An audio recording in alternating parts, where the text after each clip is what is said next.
That Nigeria team who beat Spain 3-2 could have gone on and done really well in that World Cup. Do you think the Ivory Coast and Nigeria would do well if the Sunday Elises and people like that stayed here?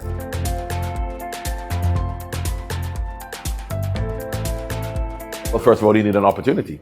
I coached at Celtic for 1 year, then I coached the Jamaican national team, and the Jamaican national team reminded me or gave me an insight as to what it would be like to coach in Africa or to coach an African team, because Jamaicans are Africans after all. And we never lost a match, 12 matches, due to circumstances, as I know, political situations, football-wise in Africa is similar to the Caribbean, so therefore I didn't continue my contract. But that showed me what you can do with black players who've got the right attitude, commitment, desire, and ability. Because African players have as much ability as Brazilian players, as Italian players, as French players, as German players. And physically, they're stronger, they're faster. That is why Pelé said he could see an African team winning the World Cup. What he didn't take into consideration was the mentality. And that is what I focused on with the Jamaican team. The first thing I said to them is that I don't want to see how good you are because I know how good you are. I don't want to see how fast you can run because I know how fast you can run. I don't want to see how skillful you are because I know you've got plenty of skill. Can you turn up on time for training? Can you have the right mentality? Can you have the right togetherness when things aren't going well? And my biggest disappointment in African football, in terms of understanding that an African team can do really well in the World Cup, when we saw Ghana in 2010, was Nigeria in 98. That Nigeria team who beat Spain 3-2 could have gone on and done really well in that World Cup. Even against Denmark when they lost, when they went 1-0 down, 2-0 down, you can see their heads drop, you can see the arguing, you can see the infighting. And if that team had the right mentality, that team could have won the World Cup. Because what I always use as an example is Liverpool when they won the Champions League in 2006. When they were 3-0 down to a superior team, AC Milan were a superior team with superior players, they came back to win because they had the right togetherness, the right belief, the right mentality. And I've always said, could we see an African team being 3-0 down against superior opposition and coming back to win? And it's not because they haven't got the ability, it's because of the mentality. And we have so many examples of that. Liverpool in 2006, last year against Dortmund when they're 2-0 down. And if an African team can engage and adopt that mentality, not necessarily a winning mentality, but a mentality when things aren't going well, we can still come back if we stay together and we have the right belief and togetherness. That is when we can change African football or developing footballing countries. And that's what we did with Jamaica. And I think that with the talent that they have here in Africa, that is all that is necessary for an African team to win the World Cup.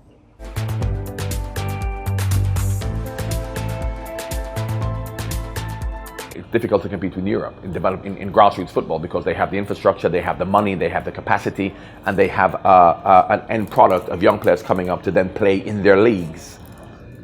In Africa, it's going to be difficult because, if you look at the strength of African football, particularly at national level, it comes from the fact that the African players are then going to play in Europe at a young age to develop their football, to then come back to help the national team.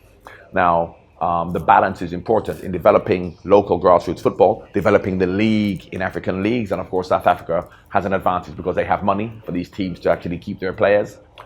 But if you said to me, would it be better to develop football in Nigeria from grassroots level, then up to the intermediate level, then up to the league level in Nigeria to encourage the JJ Okochas and the Nwankwo Kanus to stay here to play for the local teams, or get them to go abroad when they're young to improve, to get the right experience playing at the highest level in the Champions League, to then become the best players in the world, to come back to help the national team?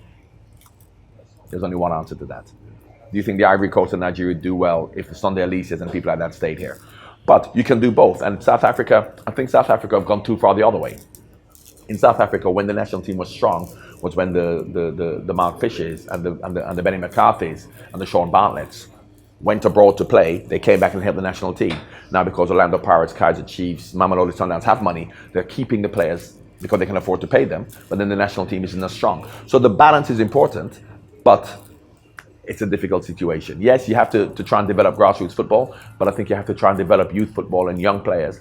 And the biggest problem we have here is if you look at, obviously, the situation just of the country generally, whereby an English boy aged between, if you look at the quality of players aged between 8 and 14, there's no difference between Nigeria and England, Ivory Coast and England, anywhere else in Brazil, it's all the same. The difference is the environment that the boys are in, aged between 14 and 18, to continue their development.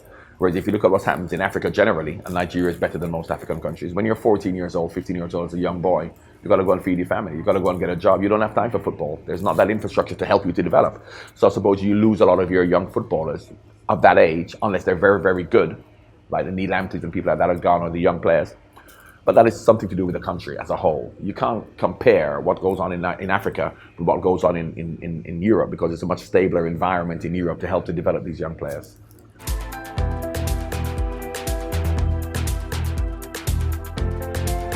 They are respected enough, and individual awards aren't important. The fact that he never got an award means nothing. The fact that he scored goals and Watford stayed up and he was interested in a £30 million bid, that's what's important, to show your quality. Individual awards mean nothing, and I think that's what people have to understand. I didn't see Watford play, so I don't know whether Aurelio Gomez kept out 100 shots therefore, or if they would have lost. So no, I think they are. But what is apparent is obviously, and if you look at Wanyama, for example, I think that West African players are respected, but East African players aren't. Because, once again, you have a perception. You have a perception of African players. They're quick, they're fast. Discipline, we have that perception, and we have to change that perception. The perception also is in West Africa, Ghana, Nigeria, Ivory Coast, you play football, but in East Africa, they don't. So if you look at, for example, it's very similar to when you have so many Brazilian players playing in Russia. You don't have to be good. You're from Brazil, they'll sign you. You have a lot of West African players who are being given opportunities, but not East African players, because the perception is in West Africa they play football, Ghana, Nigeria, Ivory Coast, but in East Africa they don't. So all of these are misconceptions and perceptions that they have, which has to be changed. So there still is also the perception of West African players that yes, they're quick, they're fast, they're skillful, but can you trust them? And this is just a perception. Of course you can. This is a perception we have to change.